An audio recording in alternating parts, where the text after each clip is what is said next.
안녕하십니까. 삼성 SDS 보안연구센터의 한규영 프로입니다. 오늘 발표는 삼성 SDS가 추구하는 프라이버시 강화 기술에 대해서 이야기해 보고자 합니다.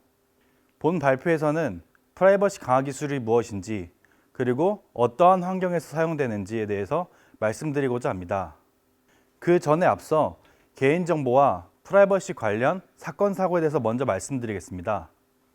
최근 2016년에 인터파크를 통해서 총 1000만 명에 달하는 개인정보가 유출되는 사건이 있었습니다. 해당 개인정보 유출은 데이터베이스의 취약점과 관리 소홀의 문제로 발생했다는 것이 밝혀졌습니다. 그리고 같은 해에 페이스북을 통해서 약 300만 명의 데이터가 불법적으로 외부 개발자에게 전달됐음이 밝혀졌습니다. 이 과정을 통해서 전달된 데이터는 가입자들의 프로필, 그리고 가족, 학력과 같은 정보들을 포함하고 있었습니다. 이 두 가지 사건 모두 수십억의 과징금이 부과되었으며, 이 두 사건이 의미하는 바는 개인정보를 처리하는 주체가 개인정보를 잘 조심스럽게 다루지 않았을 경우에 막대한 피해를 발생시킬 수 있다는 것을 의미합니다. 또한 작년에 데이터 유출과 관련된 보고서를 보면 약 30%의 데이터 유출 사고가 내부자에 의해서 발생했으며, 해킹의 종류로는 비밀번호 수집기가 가장 많았으며, 해킹에 사용되는 방법으로는 이메일이 가장 많았습니다. 이것이 의미하는 바는 내부자에게 이런 이메일이나 비밀번호 수집기를 통한 공격이 가능하고, 이것을 통해서 비밀번호가 수집된다면 데이터베이스를 통한 막대한 데이터 유출 사건 사고가 발생할 수 있다는 것을 의미합니다. 이러한 데이터 유출 관련 사건 사고 와중에 그럼 개인정보 관련 규제는 어떻게 되고 있을까요? 대표적인 개인정보 관련 규제로 알려진 GDPR을 예로 들어보겠습니다.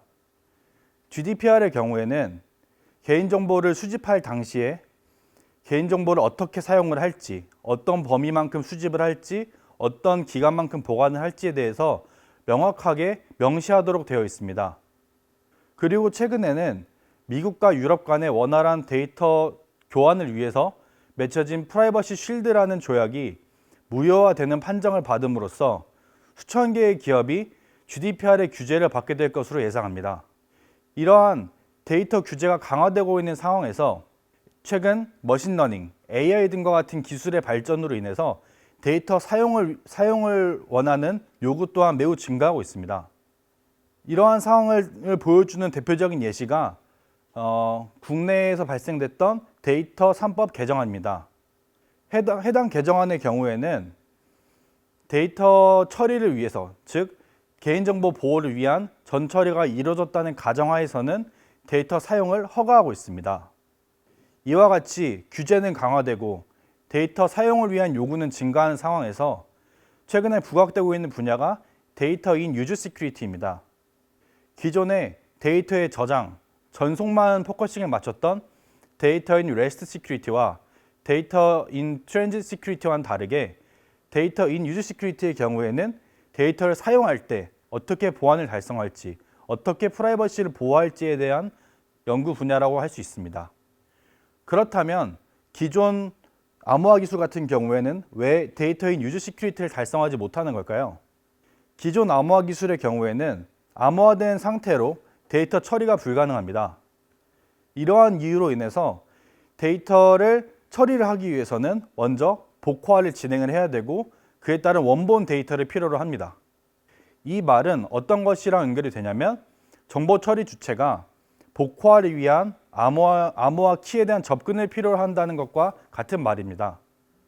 따라서 정보 처리 주체가 암호화 키에 대한 적절한 키 관리 시스템을 구축하지 않고 있다면 이는 잠재적인 보안 위협이라고 볼 수 있습니다. 이러한 문제점들을 해결해 주는 것이 동형암호라는 기술입니다. 동형암호는 프라이버시 보호 기술, 프라이버시 강화 기술의 하나로 1978년에 리베이스트 등에 의해서 처음 고안되었고 2009년에 젠트리에 의해서 처음으로 설계되었습니다. 이 동형암호라는 기술을 한 문장으로 표현을 해보면 암호화된 데이터 간의 연산을 지원하는 차세대 암호화 기술이다 라고 표현할 수 있습니다. 즉, 동형암호는 암호화된 데이터 간의 덧셈, 곱셈 연산을 지원하게 됩니다. 동형암호의 이런 성질로 인해서 서비스 제공자 또는 정보 처리 주체의 경우에 암호화 키 없이도 데이터 처리가 가능하게 되고요. 이는 어떤 것이랑 연결이 되냐면 수학적으로 개인정보 보호가 가능하다는 것을 증명할 수 있게 됩니다. 옆에 그림을 보시면 데이터 소유자가 자신의 데이터를 동형암호화해서 서비스 제공자에게 전달을 하고 서비스 제공자는 암호화된 데이터를 저장하고 처리한 뒤에 그 결과를 데이터 소유자에게 전달해 줍니다. 그럼 데이터 소유자는 그 결과를 복호화해서 조회해 볼 수 있게 되는 겁니다. 이 과정을 살펴보시면 동형암호라는 기술을 접목했기 때문에 서비스 제공자는 비밀키 없이도, 즉 암호화 키 없이도 데이터 처리가 가능했고, 이는 서비스 제공자가 이 데이터 소유자가 가지고 있는 데이터에 대한 유출이 원천적으로 불가함을 알 수 있습니다. 해당 기술은 삼성 SDS를 포함해서 마이크로소프트, IBM과 같은 대기업뿐만 아니라 갈로아스, 인포, 듀얼리티, 인벨과 같은 스타트업들도 많이 참여를 하여 연구 개발되고 있는 분야입니다. 그러면 다른 종류의 기술에 대해서 또 말씀드려 보겠습니다. 기존에 데이터 삼법학과 함께 많이 언급되는 것이 비식별화 방안입니다. 비식별화 방안 중에 하나로 얘기되고 있는 것이 K-익명성이라는 기술인데, K-익명성은 기존 데이터가 가지고 있는 개인정보를 지우기 위해서 처리를 할 수 있는 방법으로 같은 종류의 데이터를 총 K개 이상은 보유해야 된다는 조건을 의미합니다.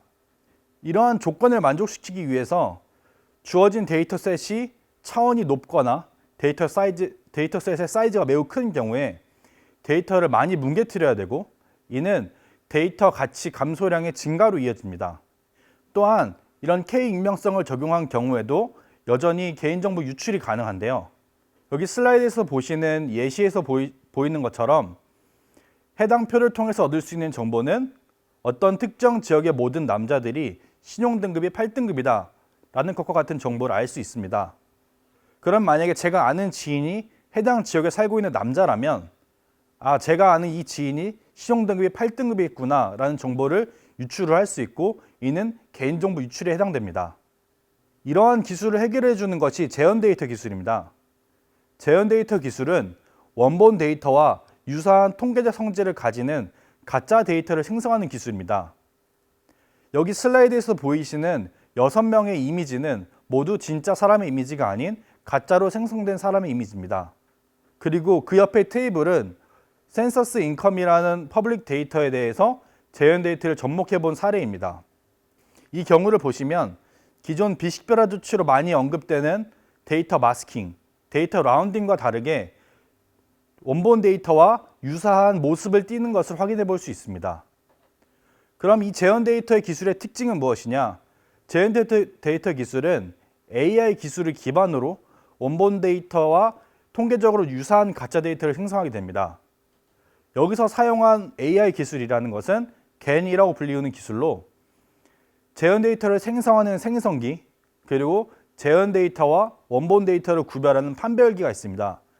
이 두 개의 모델이 서로 적대적으로 학습을 진행을 하면서 생성기와 판별기가 둘 다 모두 점점 좋아지는 현상이 있고, 이것을 이용을 해서 되게 좋은 성능을 가지는 재현 데이터 생성기를 만들 수 있게 됩니다. 이 기술을 이용을 하면 원본 데이터를 공유해야 되는 경우에 원본 데이터 대신에 원본 데이터로부터 생성된 재현 데이터를 대신 공유하는 것이 가능하고, 이것을 통해 프라이버시 보호가 가능합니다. 또한 차등 정보 보호라는 기술을 추가적으로 접목을 하여 원본 데이터가 민감 데이터인 경우에 개인정보 기능을 더 강화하는 것 또한 가능합니다. 해당 기술 역시 메가피, 유니티, 구글과 같은 대기업뿐만 아니라 데이터젠, 모스틀리 AI와 같은 스타트업들까지 많은 기업들이 참여를 하여 연구 개발하고 있는 분야입니다. 그럼 앞서 말씀드렸던 동형암호 그리고 재현 데이터 기술을 포함하고 있는 것이 프라이버시 강화 기술입니다. 프라이버시 강화 기술은 앞서 말씀드린 두 가지 기술을 포함을 하여 다자간 계산, 기밀 컴퓨팅, 연합학습, 차등 정보 보호 기술을 포함하고 있습니다.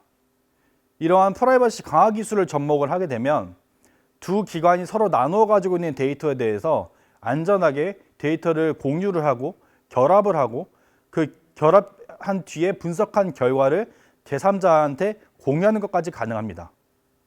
그렇다면 프라이버시 강화 기술이 어떤 종류의 서비스에 활용될 수 있을까요? 첫 번째 예시로 들어드릴 거는 머신러닝 AI 기반 엔드투엔드 암호화 서비스입니다. 이것은 모델을 가지고 있는 사람은 모델을 유출하기 싫어하고 그리고 사용자 입장에서는 내 데이터가 유출될까 걱정되는 이런 상황에서 이 딜레마를 해결시켜주는 서비스라고 보시면 됩니다.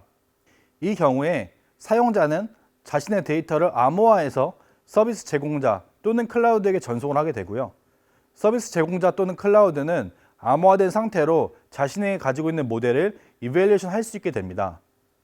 그리고 그 결과를 고객한테 전달하고 고객은 그 결과를 복호화하여 예측 서비스를 받을 수 있게 되는 겁니다. 여기서 동형 암호화 같은 프라이버시 강화 기술을 접목했기 때문에 고객의 데이터에 대한 유출의 걱정 없이 해당 서비스를 이용할 수 있게 되는 겁니다. 저희가 실제로 앞서 말씀드린 서비스 유형을 적용시켜 본 사례입니다. 먼저 금융 분야에서 동형 암호 기반 프리미엄 예측 서비스를 했었습니다. 프리미엄 고객을 예측할 때 해당 동형 암호 기술을 접목함으로써 금융 데이터 유출 걱정 없이 프리미엄 고객 예측 서비스라는 것을 받을 수 있게 하였고요. 그리고 두 번째로는 의료 분야에 접목을 시켜서 유방암 재발 시기 예측 서비스를 받을 수 있게 했습니다. 이 경우에도 동형 암호와 같은 프라이버시 강화 기술을 접목했기 때문에 의료 데이터에 대한 유출 걱정 없이 해당 서비스를 받을 수 있었고, 이러한 서비스는 많은 데이터를 보유하고 있는 대형 병원 또는 대형 병원들의 컨소시엄 이런 곳에서 해당 서비스를 할 수 있음을 증명했습니다. 두 번째 서비스 유형은 데이터베이스 쿼리 보호 서비스입니다. 이 경우에는 보통 데이터베이스를 활용을 할 때 쿼리와 리스폰 방식으로 많이 활용이 되는데요. 쿼리 자체에도 사실 많은 정보의 개인정보를 담고 있습니다. 이러한 개인정보를 보호하기 위해서도 프라이버시 강화 기술이 접목할 수 있는데요. 이 경우에 대표적인 예시가 엣지 브라우저의 패스워드 모니터링 서비스입니다.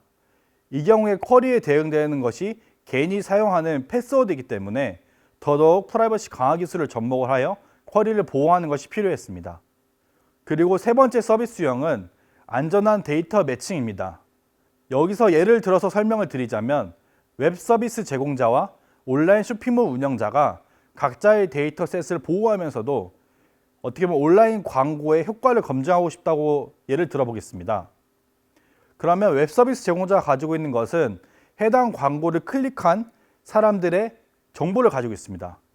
그리고 쇼핑몰 운영자의 경우에는 어떤 사람들이 얼마만큼의 금액을 구매했는지에 대한 정보를 가지고 있었을 때 동형 암호와 같은 프라이버시 강화 기술을 접목하여 안전하게 데이터 매칭을 하고 그 다음에 추가적인 계산을 통해서 이 광고를 클릭하고 들어온 사람들이 총 얼마의 구매를 했구나라는 것을 서로의 데이터에 대한 유출 없이도 가능하고요.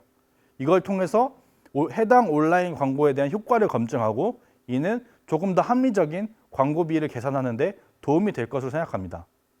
그리고 마지막으로 소개드릴 서비스 유형은 안전한 데이터 공유 플랫폼입니다.